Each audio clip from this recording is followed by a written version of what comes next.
So they are having a protest today, and we are explaining to the girls that it is legal to protest in a peaceful way. This is part of our homeschool to say we may not agree with what these people are protesting about, but they have every right to be here and say what they want to say. Which is in our Constitution, our freedom to assemble and our freedom of speech. Huh?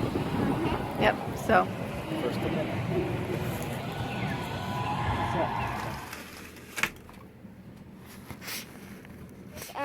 So we're gonna go out and show you our chickens. Funny, if you leave your shoelaces untied, they will follow them and try and eat them. It's really funny. Hey girls. Can you see them? Oh. There's our ducks back there. If I move, I'm trying to show the ducks. Talk. And the chickens are pecking at my shoes. Especially Annabella. So there's our lovely rabbit manure. I can't really use it yet because we don't have the bed ready. And there's the chickens. For those of you who think you have to have all the hooty-dooty stuff for your chickens, we used milk jugs because they're wide at the bottom and they can't climb into them. Chickens want to climb into their feeder and scratch it up. Hi, chickie. And they still look a little rough, I'm afraid. I'm sorry. Hello? We have one for their food and one for their water, and we scatter them around the yard so that one of them is not getting pecked on a lot. We have one girl that's pretty rough. This girl right here. Her neck is so bad, and she has what looks like a frostbite comb. And she just looks so bad. And so when we had only one food container, the other hens wouldn't let her near it at all. They wouldn't let her anywhere near it. So now we have 1, 2, 3, some back there, and then the ones you just saw. So initially we had them inside this because we wanted to know if they could get over the fence, if they'd be safe, and we just wanted them to be safe and stay confined. While they were in there, they acted more hungry and there was more fighting. Once we let them out into the big yard, there wasn't nearly as much picking on each other, and they weren't really scratching in here. Out here, they scratch everything.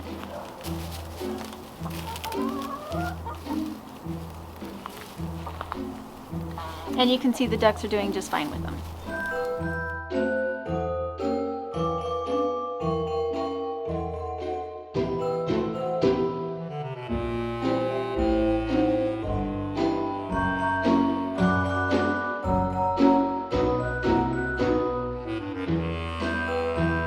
Okay, so it looks like part of my design requires a big stick.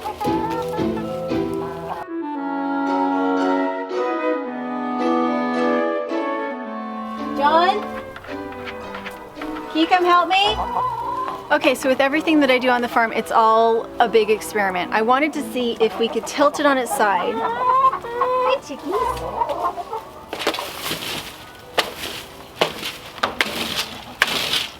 And whether or not it would make a difference in whether or not I wanted to clean it. So the first thing I'm finding is that the rake is not good enough. There's too much moisture in the leaves.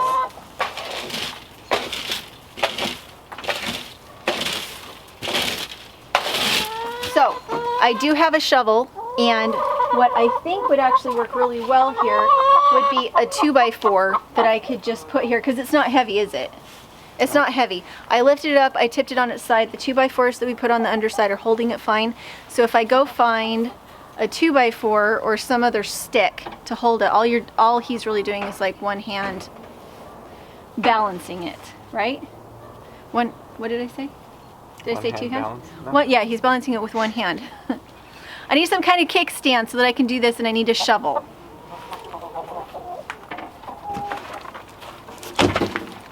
Okay, the most important thing I want to do is save the manure. I want to put it in the compost. I don't want it on the ground. So So I'm going to try the flat shovel first. She also does not want it on my shoes. I also don't want it on his shoes. So I've got the box ready.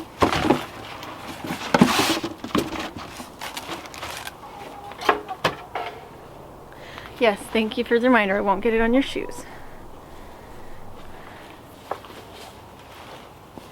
And he wishes I got as excited about other things as I do about chicken manure, but I don't, do I?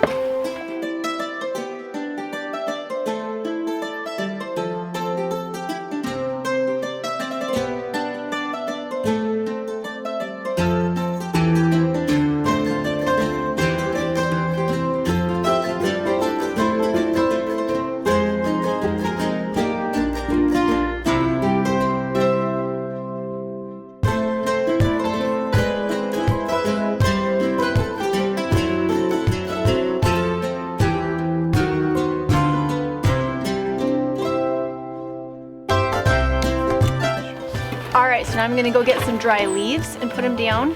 Actually, I might put it down first and then put the dry leaves. I don't know. I don't want to get in there. It's kind of nasty, so I'm going to go get some dry leaves.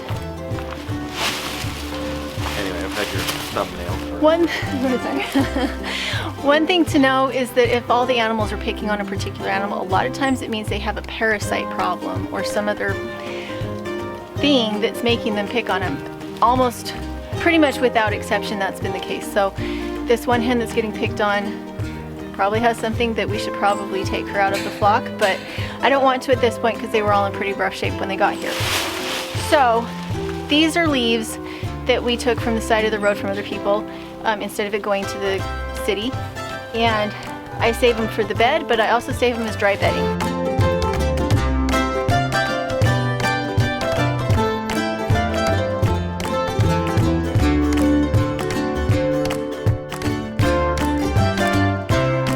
Wanted it up on a platform instead of on the dirt because there are tunneling critters that will tunnel to get to your chickens. And they're critters. And they're critters.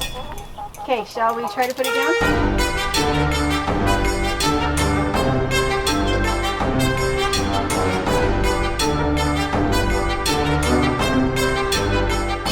Okay, so that wasn't too bad. It took about a minute to get it finished. Whereas if I had been in there trying to scrape it out through the small door, it would have driven me absolutely crazy. I would have been super gross.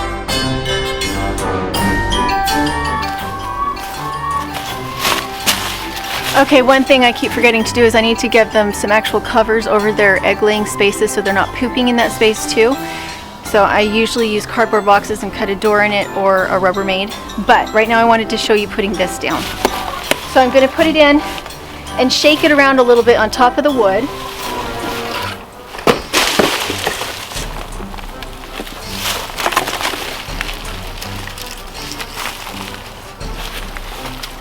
And it's not too hot because it's going to be surrounded by carbon once I actually plant into it. This chicken manure won't actually come in contact with the roots of the plants for a very long time.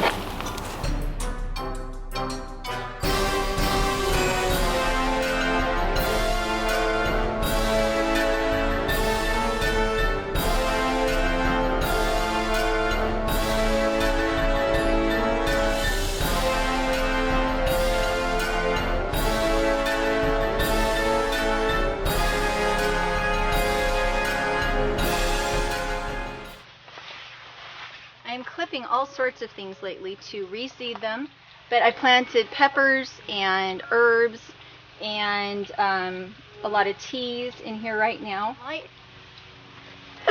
Pardon me, there's a lot of pollen on them too.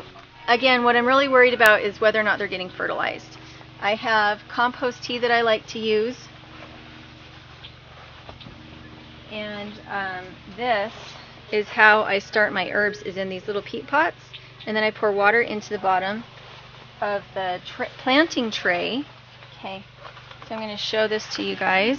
Okay, so I have these little peat pots in here with seeds in them. Okay, and what I do is I set them on top of the soil, and the soil will soak up all this water into the cell, and then the peat pot will just absorb it as it wants to. So you can see that that's hibiscus. I have some peppers. I have other herbs in there, so everything's doing pretty good. we planted turnip greens, and it turns out that our family does not like turnip greens. And I don't know if you can see, but I have all sorts of summer squash right there. Oh my gosh, this big tripod. I love this big tripod. It's so safe, and it drives me a little crazy because I have to move it. Okay, I'm going to show you how I prune.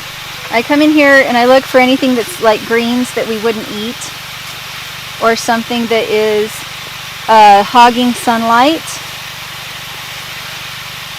So that's a lot of greens.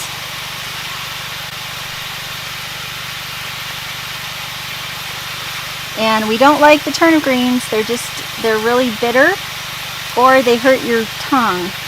They have little pointers on them. Okay. Ugh, got a little moth on them. I need to be getting more of my turnip greens out for the bunnies. Bumblebee.